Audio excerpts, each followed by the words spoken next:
There's something I've realized after years of watching how people make money. A lot of people don't fail because they chose the wrong investment. They fail because they chose a way of making money that slowly drains them. It sounds strange, but if you really pay attention, you'll start to see it. Some people make more and more money, but their lives feel heavier and heavier. And then there are others. Their income keeps growing, but their lives actually feel lighter.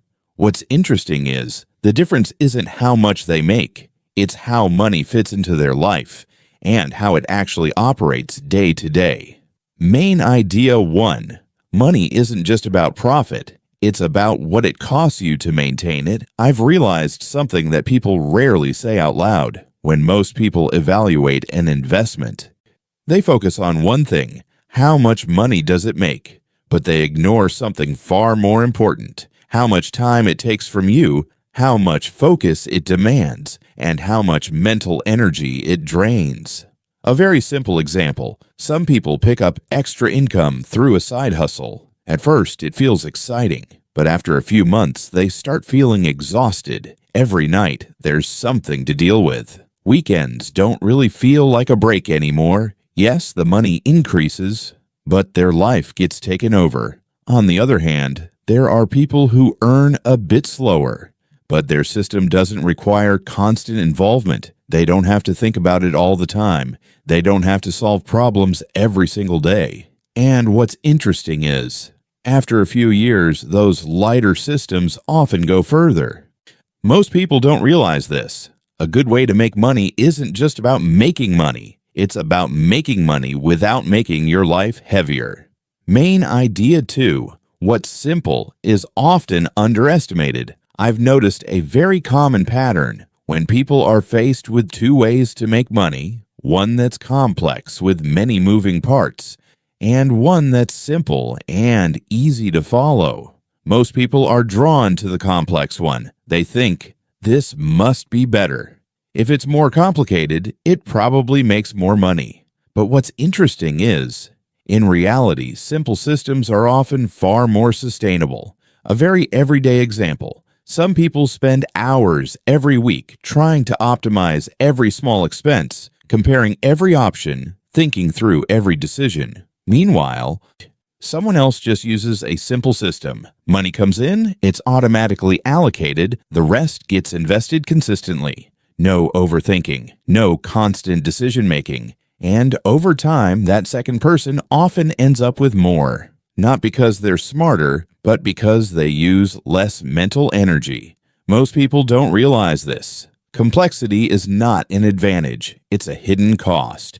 The cost of overthinking, over-controlling, managing too many small moving parts, and those costs quietly slow you down. Main idea 3. If it requires you to always be present, it rarely creates freedom. I've noticed a really interesting paradox. A lot of people say they want financial freedom, but the way they make money actually makes them more tied down over time. They have to be present for money to come in. If they take a day off, everything slows down. If they get busy, their income drops.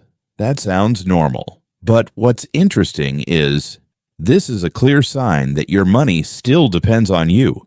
A very familiar situation. Some people are always on call. Their phone is always on. Messages need quick replies. Problems need immediate solutions. They never fully switch off. Even when they're not working, their mind is still waiting for something to happen. Meanwhile, others build systems where money keeps moving. Even when they're not directly involved, they don't need to constantly check. They don't need to react instantly. And what's interesting is, they don't just have money, they have time. Most people don't realize this. Financial freedom doesn't come from how much money you have. It comes from whether your money still depends on your presence.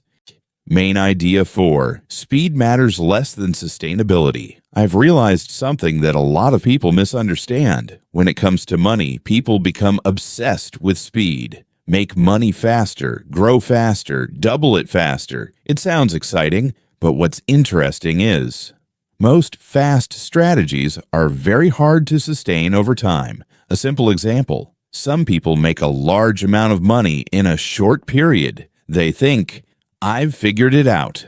But a few months later, things start to slow down.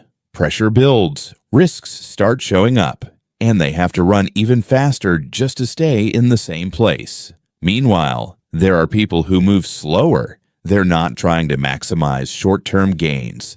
They focus on one thing. Can I keep doing this for 5 years, 10 years?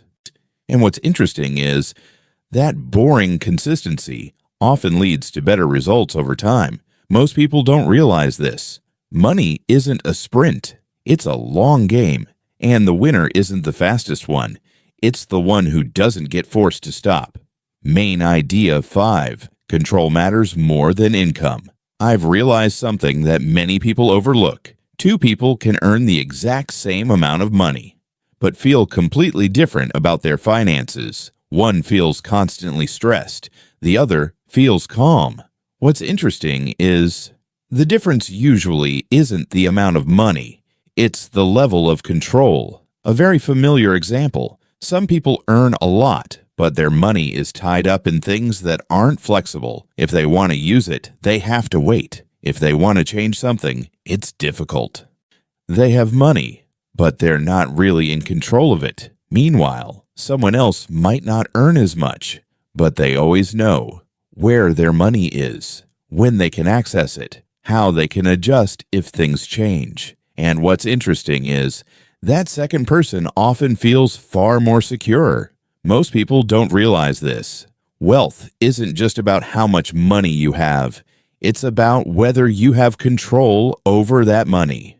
Conclusion: after years of observing how people make and invest money, I've come to a very simple realization. Money isn't just a number. It's how it shapes your life every single day. A good way to make money isn't something that makes you busier, more stressed, or more dependent. It's something that makes your life lighter, gives you more control, and creates more space for how you actually want to live.